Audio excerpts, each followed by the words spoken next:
ചുറ്റുപാടുമുള്ള വീടുകളിൽ ഒരു പ്രത്യേക ചുറ്റളവിലുള്ള വീടുകൾക്കൊക്കെ കേടുപാടുകൾ സംഭവിച്ചിട്ടുണ്ട്. ആ സ്ഥലത്ത് നിന്ന് അരുൺ ശങ്കർ കൂടി നമുക്കിപ്പം വിവരങ്ങളുമായി ചേരുന്നുണ്ട്. അരുൺ ശങ്കർ, നിരവധി വീടുകൾക്ക് ഇത്തരത്തിൽ കേടുപാടുകൾ സംഭവിച്ചിട്ടുണ്ടല്ലോ. ഇപ്പോൾ നിൽക്കുന്നത് എവിടെയാണ്? അവിടെ എന്തൊക്കെ തരത്തിലാണ് പ്രശ്നങ്ങൾ ഉണ്ടായിട്ടുള്ളത്?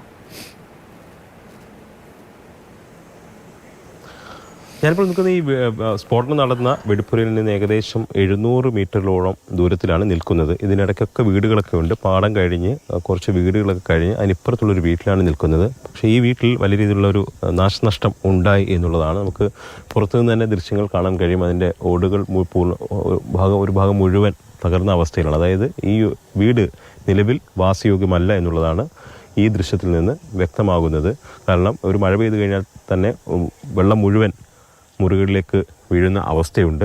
ഇന്നലെ ഇവിടെ ഉണ്ടായിരുന്നവർ മറ്റൊരു വീട്ടിലാണ് കിടന്നുറങ്ങിയത് എന്നുള്ളതാണ് മനസ്സിലാക്കുന്നത്.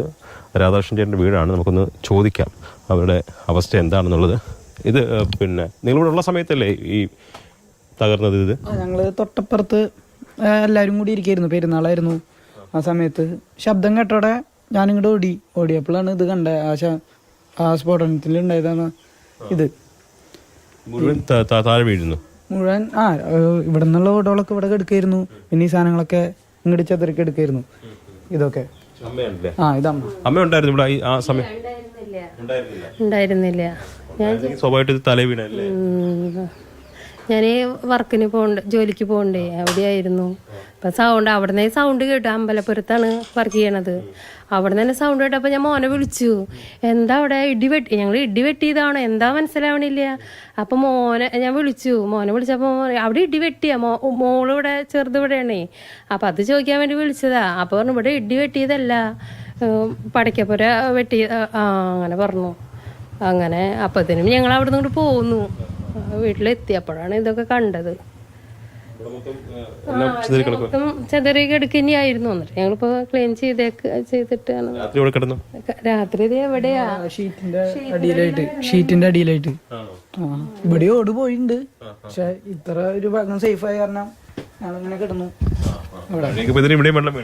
വെള്ളം വീഴും. റവന്യൂ അധികൃതർ വില്ലേജിൽ നിന്ന് ആരെങ്കിലും വന്നു എന്താ അറിയിച്ചോ? ഇല്ല, ഇന്നലെ പഞ്ചായത്ത് മെമ്പർ വന്നിട്ടുണ്ടായിരുന്നു. ഇന്ന് വില്ലേജിൽ നിന്ന് അവര് വരാന്ന് പറഞ്ഞിട്ടുണ്ട്. അടിയന്തരമായിട്ട് ഇത് റിപ്പയർ ചെയ്യേണ്ട അവസ്ഥയുണ്ടല്ലോ. ചെയ്യണം. ഈ സമയത്ത് മറ്റു വീടുകൾക്കൊക്കെ കേടുപാടുണ്ടോ? എല്ലാം പൊട്ടിയുണ്ട്. എല്ലാവരും ക്ലീൻ ചെയ്തു. പെരുന്നാളായിരുന്നേ, അപ്പൊ എല്ലാവരും ഉണ്ടായിരുന്നു. എല്ലാ വീട്ടുകാരും ഉണ്ടായിരുന്നു. നമ്മൾ സാധാരണ ഇത്രയും ദൂരത്ത് ഇങ്ങനെ ഒരു പ്രശ്നം ഉണ്ടാവും വിചാരിക്കുന്നില്ല അല്ലേ? അവിടത്തെ വീടിന്റെ ഒക്കെ എല്ലാം ഇതിങ്ങനെ ഒരു വീടും പിന്നെ അവിടത്തെ വീടിന്റെ ഒക്കെ ജനലൊക്കെ പൊട്ടിയിട്ടുണ്ട്. പിന്നെ വാതിലൊക്കെ കുറ്റിയിട്ടതൊക്കെ തന്നെ തുറന്നു. കുറ്റികളൊക്കെ ഇളകിയിട്ടുണ്ട്.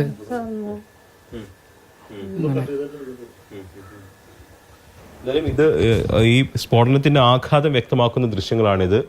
ഏകദേശം ഒരു 500-700 മീറ്റർ ദൂരെയുള്ള വീട്ടിലാണ് ഇത് സംഭവിച്ചിരിക്കുന്നത്. ഈ സമയത്തെ വീടുകളിലൊക്കെ തന്നെ നാശനഷ്ടങ്ങൾ ഉണ്ടായിട്ടുണ്ട്. വാതിലുകൾ തകർന്നിട്ടുണ്ട്, ജനലുകൾ പൊട്ടിയിട്ടുണ്ട്. അങ്ങനെ വലിയ രീതിയിലുള്ള നാശനഷ്ടങ്ങൾ ഉണ്ടായിട്ടുണ്ട്. സമയത്തെ വീടുകൾക്കെല്ലാം വാസയോഗ്യമല്ലാത്ത അവസ്ഥ ഉണ്ട്. ഈ വീട് ഇപ്പോൾ ഇവിടെ താമസിക്കണമെങ്കിൽ ഇവിടെ അറ്റകുറ്റപ്പണികളൊക്കെ നടത്തേണ്ടിയിരിക്കുന്നു. അല്ലെങ്കിൽ അവിടെ താമസിക്കാൻ കഴിയില്ല. കാരണം ഈ മഴയൊക്കെ ഉണ്ടായി കഴിഞ്ഞാൽ പൂർണ്ണമായിട്ടും വെള്ളം അകത്തേക്ക് വീഴും. അപ്പം ഈ സമീപത്തെ വീടുകളിലും ഒക്കെ ആ ഒരു അവസ്ഥയാണ് നിലനിൽക്കുന്നത്.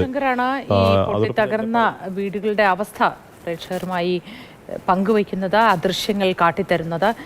ചുറ്റുവട്ടത്തുള്ള മിക്ക വീടുകളുടെയും അവസ്ഥ ഇതുതന്നെയാണ്. വലിയ ശബ്ദം കേട്ടുകൊണ്ട് അവർ ഭയന്നത് ഭൂമി കുലുക്കുമോ മറ്റോ ആയിരിക്കാം എന്നാണ് തുടക്കത്തിൽ കരുതിയത്. അത്തരത്തിൽ ഭയമാണ് ഇവർക്കൊക്കെ ഉണ്ടായത്. പല വീടുകളും പൂർണ്ണമായും നശിച്ചതുകൊണ്ട് തന്നെ തൊട്ടടുത്ത വീടുകളിലൊക്കെ കിടന്നുറങ്ങുകയാണ് ചെയ്തത് എന്ന് പറയുന്നു.